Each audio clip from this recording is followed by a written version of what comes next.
Buenos días, tengan todos ustedes.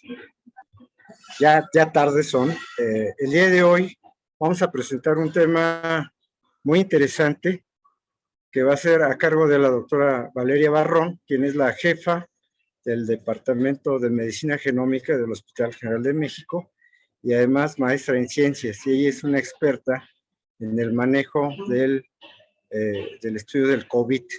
De tal manera que creo que ahorita estamos en una etapa en donde está habiendo una quinta ola y creo que es muy importante que conozcamos qué está pasando con la biología natural de esta enfermedad viral que pues, nuevamente nos está afectando a la población. Creo que hay más de 16 estados de la República que ya tienen problemas de aumento de COVID. Entonces, la doctora nos va a explicar, creo que muy claramente, lo que está ocurriendo. Doctora, muchas gracias por aceptar y tiene usted la palabra. Hola, doctor Durán, muchas gracias por la invitación, a los miembros de la sociedad médica. Y es importante tener esta relación de la investigación, la parte también aplicada con la clínica, que finalmente estamos en un hospital y para eso estamos, ¿no? Para poner la ciencia al servicio de la comunidad. Y bueno, entonces voy a empezar, les voy a presentar justo algo que tiene que ver con cómo se ha dado la pandemia en términos de las variantes. Entonces, ¿qué sucede? Los virus y variantes, o el virus SARS-CoV-2 y las variantes. Déjenme pongo un marcador. Aquí está. Ok, entonces, muy genérico.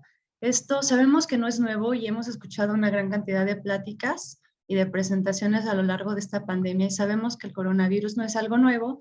Hay muchas familias, hay muchos grupos de coronavirus que ya desde hace 60 años o más se sabe que infectan a los seres humanos, a otros animales. Y vamos, infecciones todavía de tiempo atrás, sin embargo, aproximadamente en ese tiempo es que se identifican ya como agentes virales y se logra la secuencia de muchos de ellos. En particular, el SARS-CoV-2 se encuentra aquí. Es de esta familia de sarbecovirus que se encuentra dentro del género beta de estos coronavirus. Hay muchísimos. Entonces, algo que es importante puntualizar, una vez que ya sabemos que los virus existen desde hace mucho tiempo, es que de repente surge la pregunta de si es lo mismo cepa o variante o si se dice de manera indistinta. Pues no debería ser indistinto. La cepa, tal cual, de cualquier virus, es justo cuando el virus ya es reconocible, o sea, es una entidad estable, con características fenotípicas, características que le da cierta capacidad de transmisión, ciertas características en la presentación clínica, a cuáles huéspedes infecta, a cuáles huéspedes no infecta, cuáles son los síntomas que desarrolla. Entonces, esas características en principio son estables y se habla de una cepa. En este caso, que se habla mucho de las variantes, más que yo creo que en otros virus, pese a que tuvimos también pandemia por influenza, se habla mucho de las variantes de SARS-CoV-2 y finalmente esto es una variación o un cambio en la secuencia genómica. De tal forma que se ha definido el concepto de una variante genómica a nivel nacional y a nivel internacional, y se trata entonces de una acumulación de mutaciones en el genoma del virus respecto a la cepa original, que estamos hablando la de Wuhan, que es la original, y estas acumulaciones o estas mutaciones se pueden dar por diversos procesos de selección, como cualquier organismo, los cuales le van a conferir al virus características que tienen, pues obviamente, impacto en la salud pública. ¿Cuál impacto en la salud pública? Varios. Puede ser uno, que sea más o menos transmisivo, dos, que sea más o menos infectivo. O sea, una cosa es que se pueda pasar de un huésped a otro y otra cosa es que el huésped segundo se infecte. Otro, la presentación clínica, si va a ser una enfermedad más grave o moderada o algo muy asintomático.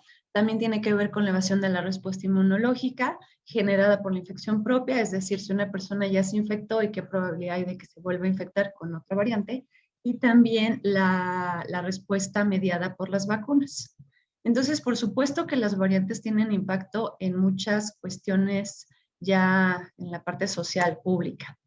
En esta tabla, que esto es de unos autores ya desde hace tiempo atrás, se representan solo eso, las cepas o los tipos, ¿no? Entonces, como esas cepas o tipos, se resumen en esta tabla, algunos que incluso son de enfermedades caninas, porcinos, felinos, y por supuesto también están aquí los coronavirus estacionales, los que todo el tiempo han estado con nosotros y generan cuadros respiratorios, digamos que leves, ¿no? O moderados.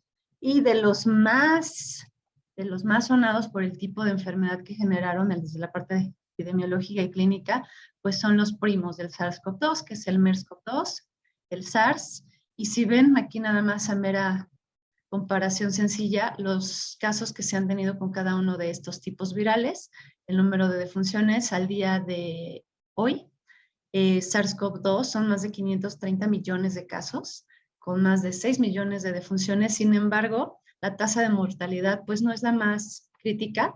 De hecho, la imagen original es del 2020 y se considera un 3.5% de tasa de mortalidad y al día de hoy es el 1.18. Esto nos habla de todo el comportamiento que ha tenido el virus, por supuesto de las variantes, pero también del aprendizaje de la parte médica, que evidentemente no es lo mismo hace un año y medio que nos agarró por sorpresa y estábamos aprendiendo a lo que es ahora. Y esto sucede en el hospital a nivel nacional y a nivel internacional. Hemos aprendido bastante del virus y de cómo tratarlo.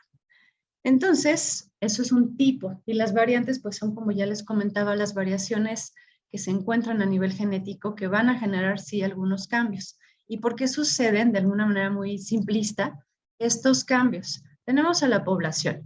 Entonces, este individuo se infecta con una variante y este se va a propagar, ¿no? Entonces, este individuo va a contagiar a 3 personas y de estas 3 esta va a contagiar a otras 2, pero resulta que este va a contagiar a 5 y de este va a contagiar a más. En la medida de que el virus pase de un huésped a otro, cada uno de estos es un huésped, hay una mayor probabilidad de que el virus mute. ¿Por qué? Pues porque hay un error en la copia del material genético.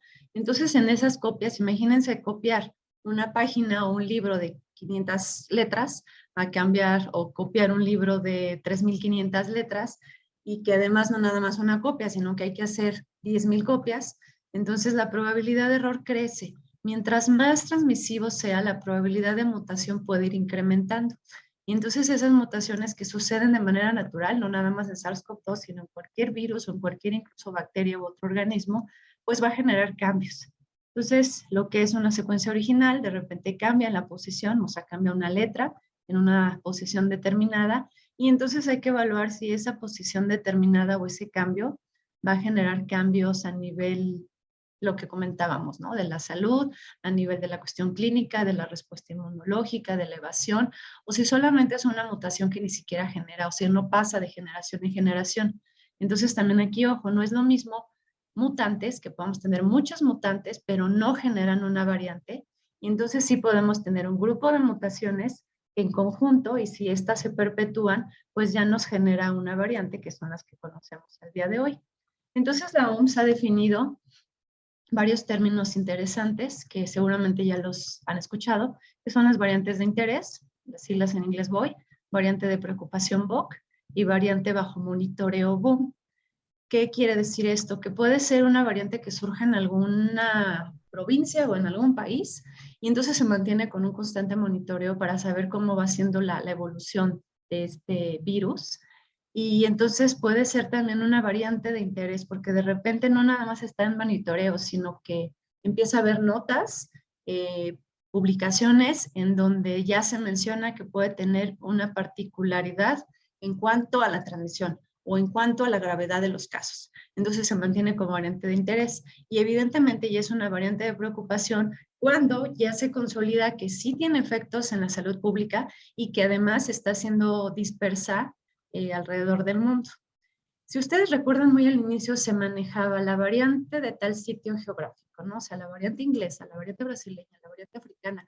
Sin embargo, la OMS y consorcio con varios otros investigadores de otros centros se dieron a la tarea de establecer cómo se iban a denominar las variantes y se queda como un acuerdo que las variantes ahora se van a denominar de acuerdo al alfabeto griego, porque entonces esto ya no se presta a cuestiones de racismo, cuestiones de discriminación por el sitio geográfico. Entonces esto fue un acuerdo de, bueno, las variantes ahora se van a denominar por las letras. Ya nadie sale ofendido. Y entonces se hace una evaluación rutinaria de estas variantes de SARS-CoV-2 y el impacto que tiene en cuánto se transmite el virus, si la enfermedad es más o menos grave, en cuanto, por supuesto, también a los métodos de diagnóstico, ya sea PCR, antígenos, anticuerpos. En cuanto al tratamiento, que sabemos que no hay nada específico, pero también cómo está actuando lo que a la fecha se utiliza como tratamiento, dependiendo de las variantes, y el tema, por supuesto, de las vacunas. Es decir, si las variantes, cómo es el efecto que tienen con las vacunas que ya nos han aplicado a todos y cómo con las variantes podemos hacer el diseño de vacunas a futuro que pues nos generen una mayor protección. Y entonces, esto se los quiero comentar porque justo desde hace un año, esta es una publicación, una nota que salió en Science en agosto del 2021, o sea, casi un año, y se me hizo interesante en el tema de variantes por esto. Miren, esto es una creencia que mencionan en este artículo que creo que aplica de un poco del dominio popular y dice que los virus tienden a evolucionar con el tiempo para volverse menos peligrosos. Esto les permite que el anfitrión, o sea, el huésped, el que se está infectando, pues viva más tiempo y propague el virus más ampliamente. Entonces, hay un investigador, es un biólogo evolucionista, que está en Australia, de hecho, y él menciona respecto a esta idea popular que la evolución de la virulencia ha sido demostrado que es como estar pisando en arenas movedizas, porque no suele ser tan cierto que el virus siempre evolucione de tal forma que sea menos peligroso, quién sabe. Y aquí hay un ejemplo que por supuesto no está en seres humanos, pero me parece muy prudente. Esto sucedió en Australia entre 1960 y 1996. Resulta que tenían plaga de conejos y eso abatía los campos de cultivo y era todo un estrago ecológico. Lo que se les ocurre a estas personas es infectar a los conejos con dos virus, el mixoma virus de conejo y el virus hemorrágico de conejo. Pues por supuesto para controlar la plaga, ya era una plaga. Y aquí sucedió dos cosas. Son dos virus que infectan al conejo, que van a matar al conejo y se esperaba controlar la plaga. Pero entonces, ¿qué sucedió con el mixoma virus? Resulta que con el paso del tiempo, efectivamente el virus se vuelve menos peligroso y entonces he hecho esta foto es justo porque pese a que ya se había infectado una gran población de conejos, ya no les hacía nada y los conejos seguían propagándose. Entonces aquí se aplica, el virus se vuelve menos peligroso, el anfitrión vive más tiempo y propaga el virus más ampliamente. Pero resulta que con el virus hemorrágico de conejo esto no sucedió. De hecho, se volvió mucho más violento, mucho más grave y mucho más letal.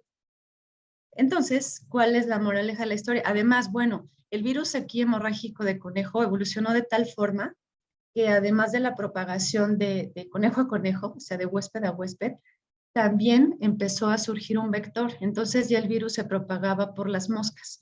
Entonces se volvió más transmisivo y más letal. Digo, para fines de la plaga y lo que querían controlar, pues qué maravilla. Pero si esto lo trasladamos a lo que puede suceder con una variante de SARS-CoV-2, pues entonces, ¿con qué nos queda? O sea, ¿cuál es la moraleja de la historia? Entonces, estamos ante el panorama de tener un volado evolutivo, de saber si el virus se va a convertir eventualmente en algo más letal o menos letal.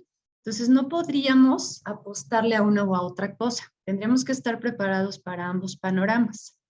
Esta es otra imagen, es una cartografía para también demostrar cómo incluso el hecho de tener más mutaciones o no en una u otra variante, qué es lo que genera desde el punto de vista clínico. Entonces, si ven aquí, esto solamente es una representación de cómo está, en dónde estaba posicionada por las cuestiones de mutaciones y lo que generaba en cuanto a la clínica, la variante original de Wuhan. Y después surge alfa, estaba en un árbol genealógico muy cercano a esto, y si ustedes recuerdan, de alfa no sonó tanto que hubiera más transmisibilidad o mayor gravedad de la enfermedad, mayor letalidad. Y después beta da un salto cuántico, en donde beta sí generó aparentemente cuadros más severos, no era tan transmisiva, pero un poquito más severos los cuadros. Y después gamma y después delta. Entonces no es lineal. Como ven, no es que vayan surgiendo las variantes y se torne o tengan una tendencia hacia nada, ¿no? Entonces nos encontramos a un panorama en donde probablemente el hecho de que algunas mutaciones le generen al virus, no sé, una respuesta en la parte inmunológica y hace que evada la respuesta inmunológica, pueda perder otras habilidades. Entonces es como un transitar en donde cada una de las mutaciones puede estar generando algo en particular con el virus y por supuesto que no es lineal.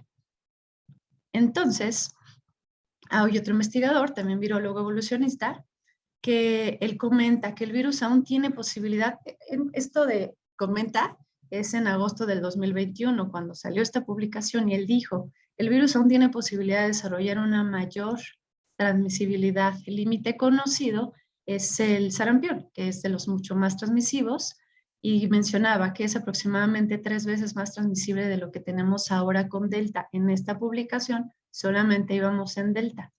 Y ya no, se veía venir que probablemente había otro virus que fuera mucho más transmisivo, y entonces, pues ya sabemos cuál es la historia. Llega Omicron.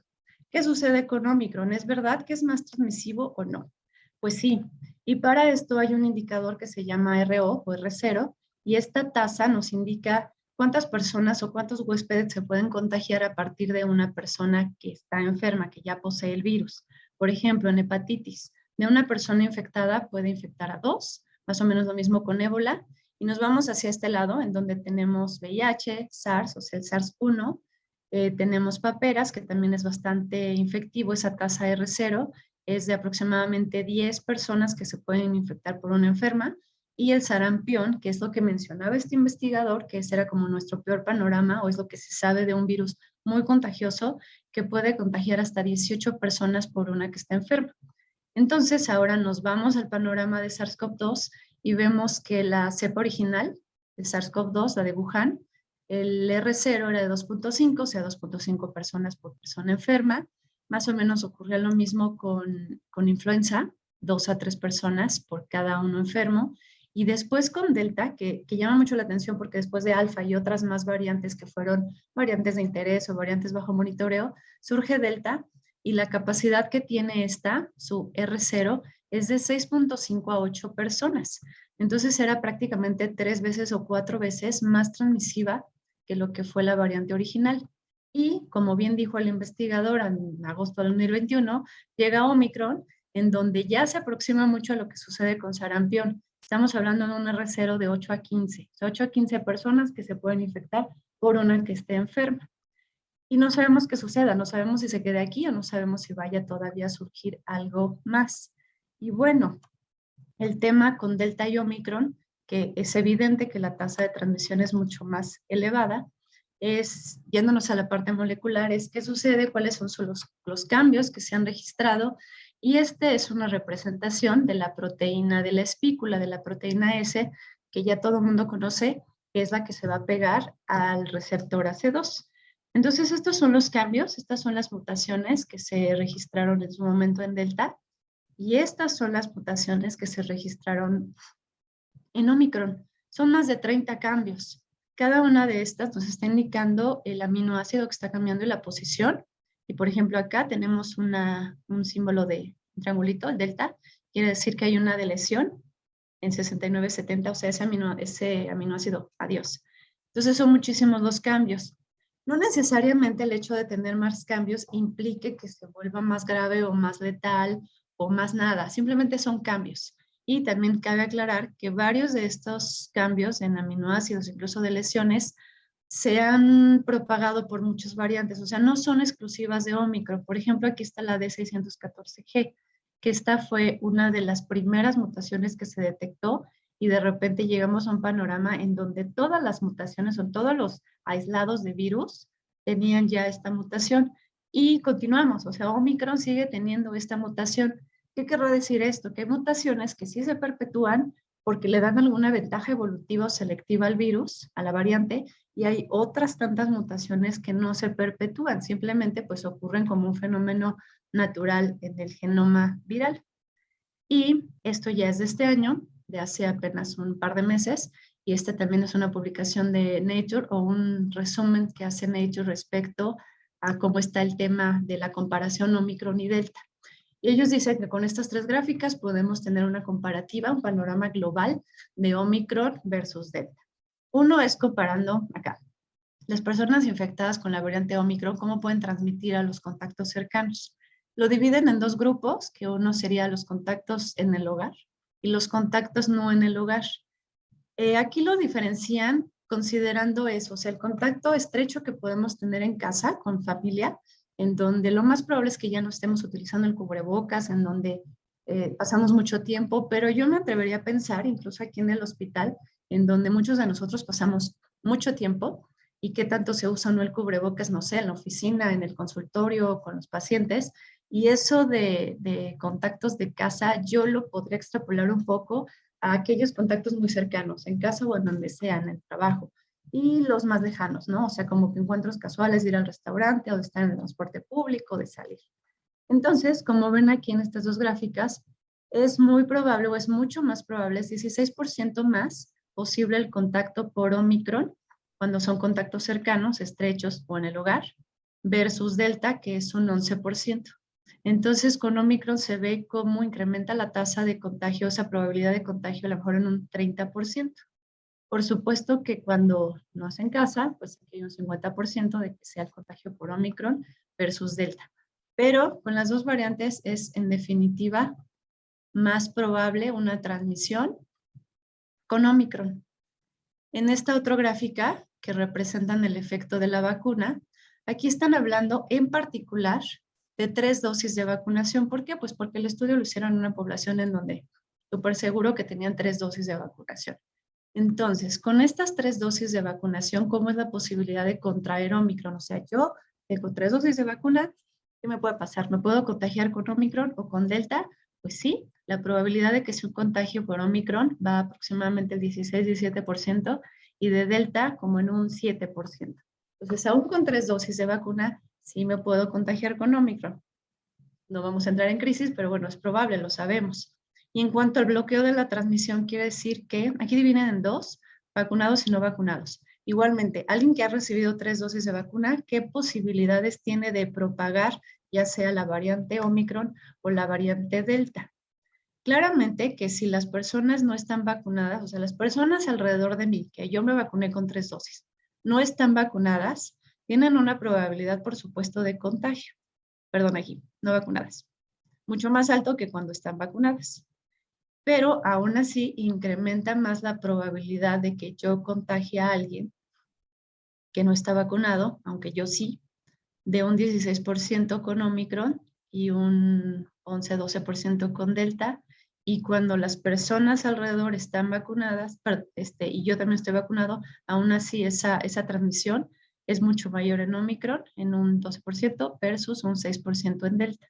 Entonces, lo que ellos concluyen de estas 3 imágenes es lo que ya sabíamos y lo que sabíamos que iba a pasar desde el 2021, que el virus evoluciona de una tal forma que ahora es mucho más transmisivo porque incluso pues está evadiendo la respuesta inmunológica o la protección que se tenía ya sea por vacunas o por una infección natural propia, pues eso no garantiza que no volvamos a infectarnos con alguna otra variante.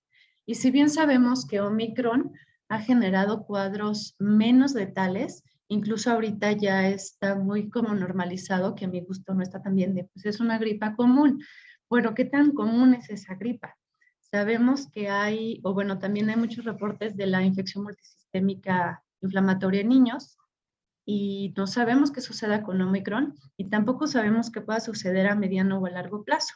Y esto de mediano y a largo plazo nos habla de lo que también ya hay muchos reportes, muchas publicaciones del long COVID, que es cuáles son las secuelas a mediano o a largo plazo. Probablemente ahorita curse con un resfriado leve, pero eso tampoco nos garantiza que a mediano o a largo plazo podamos tener alguna complicación. Y tampoco sería de extrañarnos que a lo mejor en un año o más años, no lo sé, podamos tener más cardiopatías, o sea, a nivel poblacional, o más nefropatías, o más problemas neurológicos. Entonces es un terreno muy ambiguo, ¿no? Lo que comentamos es un volado evolutivo que no deberíamos de tomarnos tan a la ligera. Y lo que sucede en México, esto es una de las gráficas que podemos consultar en todos lados, en cuanto al número de casos en toda la República Mexicana, desde el inicio de la pandemia, que fue en marzo del 20, un poquito, hasta ahora. Entonces, esto ha sido el comportamiento que ha tenido la pandemia en nuestro país, que esto obedece a muchos factores. Vean que tuvimos una primera oleada, después tuvimos un segundo pico y un tercer pico. Estos dos picos, en cuanto al número de casos, se comportan más o menos de la misma forma. Y aquí, por supuesto, que ha habido mucha variación en cuanto a qué variantes se presentan en cada uno de estos picos.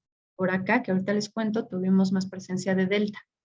¿Por qué no hubo mayor número de casos? Pues quizá porque incluso con la misma transmisión, el mero hecho social de la preocupación de la pandemia nos mantenía, sí, con sana distancia, sí, con lavado de manos, con uso de protección y además las vacunas. Quiere decir que a lo mejor esta variante no fue tan evasiva en cuanto a la respuesta inmunológica. Entonces, en cuanto al número de casos, no hubo un gran impacto, a pesar de tener diferentes condiciones sociales y virológicas, ¿no? Con tema variantes. Pero, ¿qué sucede con este gran pico? Resulta que hay otra variante, empieza Omicron, sabemos que es más transmisiva, los hechos demuestran que es mucho más transmisiva, quedamos que tiene un R0 aproximadamente de 15, de 9 a 15, o sea, 9 a 15 casos infectados por cada uno que se enferme. Y además, como consideramos que pues es una gripe común, entonces solemos bajar la guardia, tener menos preocupación de si o no me enfermo, pero pues no es algo que debamos de tomar a la ligera. Y a manera de comparativa, que este es el número de casos, ahora hay que observar la mortalidad. Por supuesto que la escala es diferente, o sea, de ninguna manera quiere decir que aquí hayamos tenido más muertes que casos, claramente, solo es para observar las tendencias. Entonces, si consideramos en las líneas azules que se ven en el fondo, cómo fue el número de casos o los picos en cuanto a casos, qué ha sucedido con el término de mortalidad. Entonces, tenemos un primer pico que obviamente obedece aquí al número de casos, pues tenemos una gran tasa de mortalidad. En el segundo pico de la pandemia también incrementa el número de funciones. Y en el tercer pico de la pandemia, vean aquí en este y en este. En el número de casos dijimos que era un primer pico medio bajito, incrementan, estos dos se parecían mucho, pero en mortalidad no. En mortalidad tenemos determinada cantidad, en el segundo pico incrementa mucho, entonces pudiéramos estar hablando que aquí esta variante o lo que se estuvo presentando aquí fue quizá más severa. Y también vamos en la parte social, se saturaron los hospitales, ya no tenían ventiladores, etcétera, etcétera. Y después en este otro pico ya no crece como el número de casos, de hecho baja la tasa de mortalidad. Entonces también obedece a que podemos tener una variante menos severa, que empezamos a tener un mejor control de la pandemia desde el punto de vista médico, hospitalario. Y finalmente en este otro pico, pese al número grande de casos, la mortalidad de hecho disminuye. Esto es maravilloso y esto también tiene que ver con las variantes, sí o no funcionan las vacunas, sí o no el comportamiento social, el comportamiento médico, pero bueno, si nosotros vemos esto, pues el panorama es aparentemente alentador, la mortalidad ha bajado, pero repito, no podemos aventar un volado y decir, bueno, así va a ser de aquí en adelante, ¿no? Hay que tener precauciones siempre al respecto. Y bueno, esta página es GISAID, que es una página pública, todo el mundo la puede consultar, y justo se trata de evaluar el tema de las variantes. Es una epidemiología genómica, es ir rastreando todas las variantes, todas las mutaciones que se van presentando en todo el mundo. Esta es una iniciativa originalmente alemana, pero ya se han sumado muchísimos países, y esta inició con influenza, pero ahora pues se trasladó a COVID. Se han subido al día de hoy más de 11 millones de secuencias de todos los países del mundo. Esto es muy importante porque esto nos ayuda a tomar decisiones y sobre todo desde el punto de vista de vacunas, nos ayuda para el desarrollo a futuro de nuevas vacunas que sean mucho más robustas y mucho más eficientes. Esta es una de las imágenes que nos muestra esta página GISAID. Y esta imagen nos está hablando de todo el curso de la pandemia en todas partes del mundo, de esas más de 11 millones de secuencias que se han subido, ¿qué tanto se parecen, no? Entonces se hace la secuencia del virus, de pacientes que han sido positivos, y nos va arreglando dependiendo de la similitud que tengan entre las secuencias, nos va hablando de árboles filogenéticos. Estos árboles nos dicen cómo se puede ir agrupando dependiendo de qué tanto se parezcan o qué tanto estén distanciadas, por ejemplo, este grupo con este otro grupo. Acá tenemos Omicron, aquí tenemos Delta. Y entonces, ¿cómo va evolucionando el virus? Otra cosa que podemos ver con este arreglo filogenético es que a la fecha, si bien ya la mayoría son Omicron, también tenemos otros casos de Delta. O sea, no es que la variante antigua o las antiguas mueran o desaparezcan por obra del Espíritu Santo. A lo mejor disminuye, pues porque uno se vuelve más transmisivo, pero todavía se reportan casos en diferentes sitios de variantes que en principio ya no están tan de moda. Y bueno, esto solamente es el mapeo de colores que está representando cada una de los códigos de las variantes. Y otra cosa también interesante de ver en este tipo de plataformas es, perdón, aquí, Zoom. Yo le pico aquí, ¿no? Porque aquí no podemos saber de qué se trata cada uno de estos puntos, pero si yo le hago un zoom en una de las ramas de este árbol filogenético, pues me amplía y entonces yo puedo conocer nombre y apellido de cada una de estas variantes y puedo saber su distribución geográfica. Y la otra cosa que se puede también observar es cambiando el tipo de, bueno, los ejes en la gráfica, yo puedo tener ahora número de mutaciones versus tiempo, y en ese número de mutaciones versus tiempo, lo que me refleja, o sea, esta línea de tendencia negra, lo que me está indicando es una estimación de la tasa de mutación. Y para este SARS-CoV-2 tenemos que se ha calculado una tasa estimada de 27.5 sustituciones por año. ¿Qué es eso de sustituciones? En una determinada posición del genoma, en lugar de tener adenina, ahora es guanina, ¿no? O es otra base. Entonces, esas sustituciones puntuales por año se pueden cuantificar y se puede generar un estimado, y a la fecha tenemos un número de 27.5. Esto, si nosotros nos metemos a la página de GISAID, a pesar de que tenemos muchas variantes y subvariantes, o sea, de Omicron, me voy a regresar un poco, tenemos todas estas subvariantes, la tasa estimada de sustituciones por año no ha sido muy cambiante. Empezamos y estuvimos rastreando, no sé, 2020 con 26 sustituciones por año, después bajó un poquito a 24, después se fue a 25. La moraleja de esto es que si bien ha ido cambiando, no han sido cambios tan sustanciales, ¿no?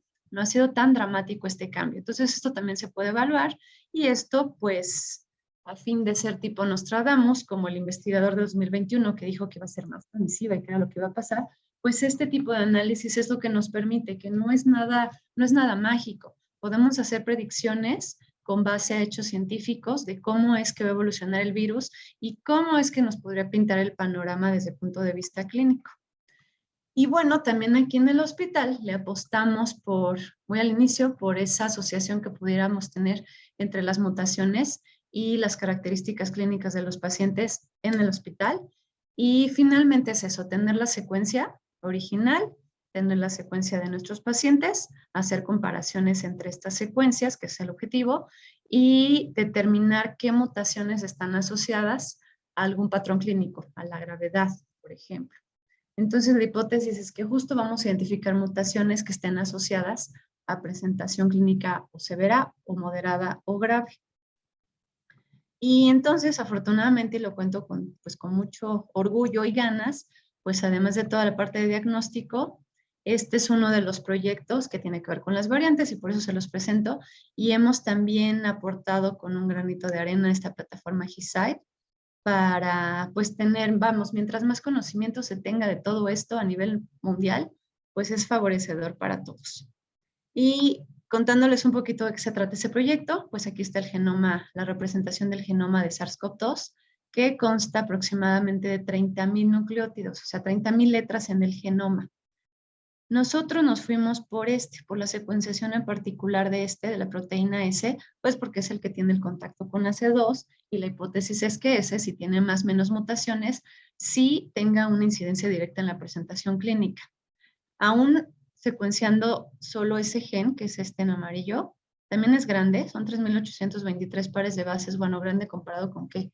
Comparado con la tecnología que tenemos, que es es una secuenciación de tipo Sanger, o sea que no es ya la más novedosa, sin embargo nos permite tener un panorama muy claro y ha sido bastante eficiente.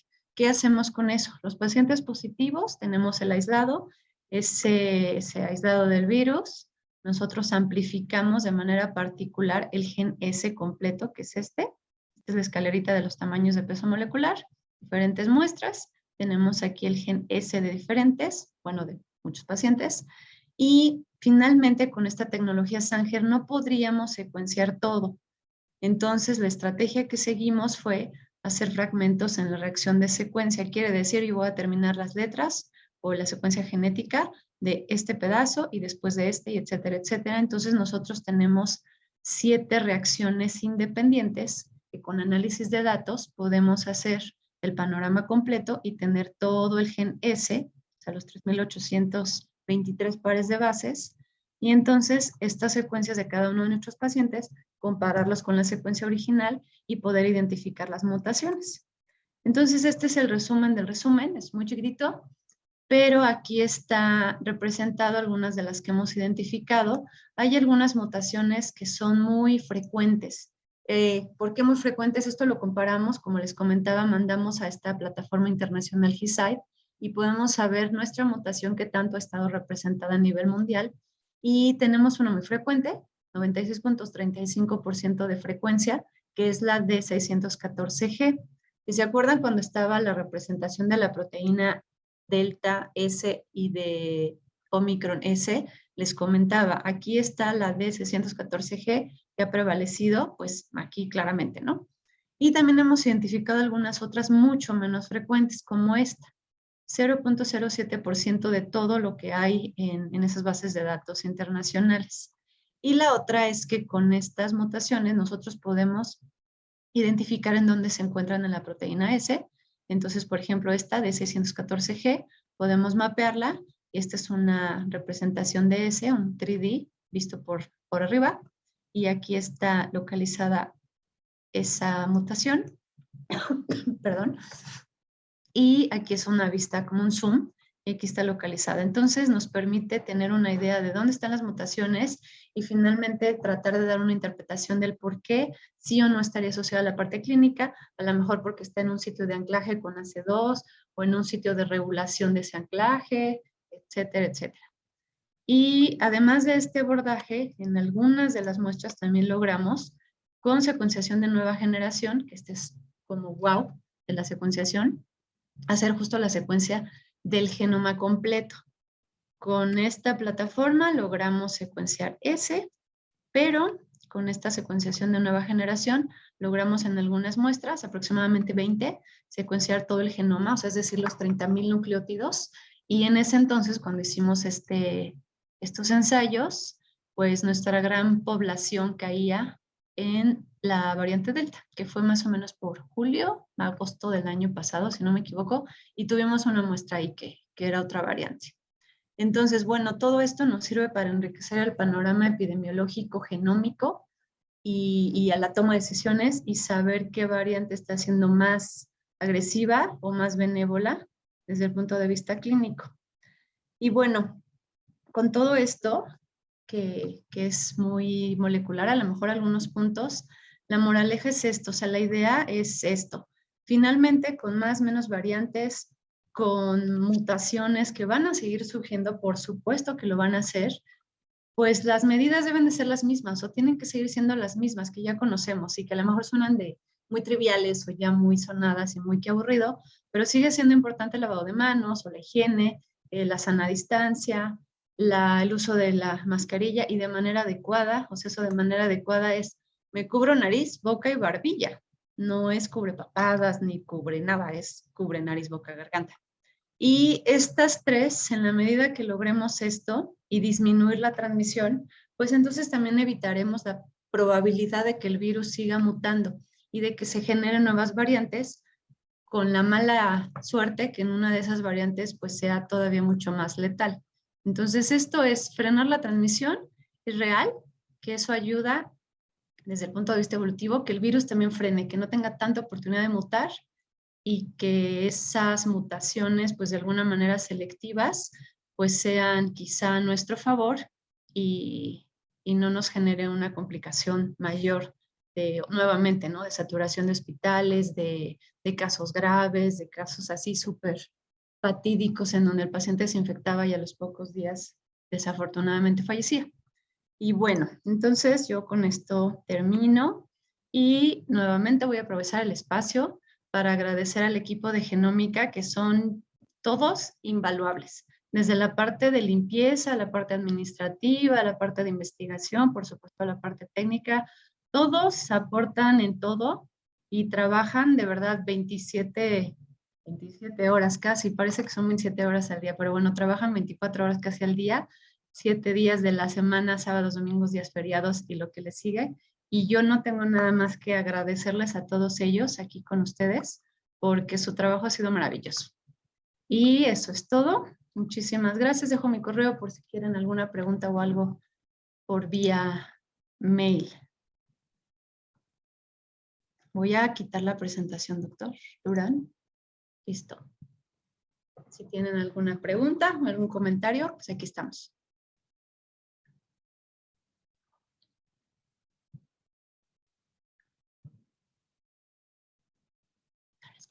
¿Alguna pregunta? ¿Algún comentario? Doctor Romero Cabello, ¿tiene alguna pregunta? No, mis felicitaciones a la doctora por su presentación. Muy interesante, sobre todo la segunda parte, donde ya nos aterrizó en lo que se está haciendo en el hospital. Y eso es muy bueno porque nos ubica en que estamos en estos tiempos hoy del manejo molecular de los agentes.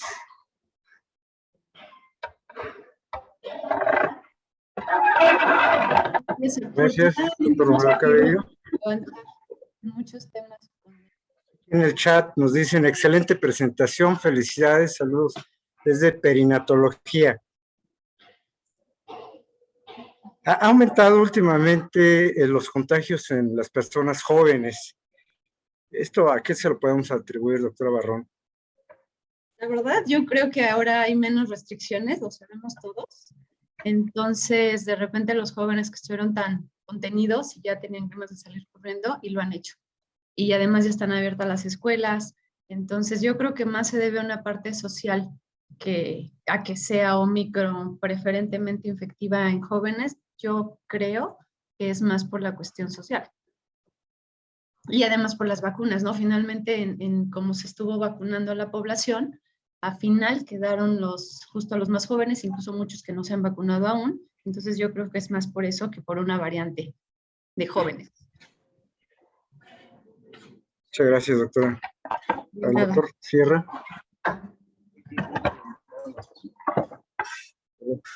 Hola, doctora, buenas tardes. Soy el doctor Sierra de Cirugía Vascular. Buenas tardes. Felicitarla, excelente presentación.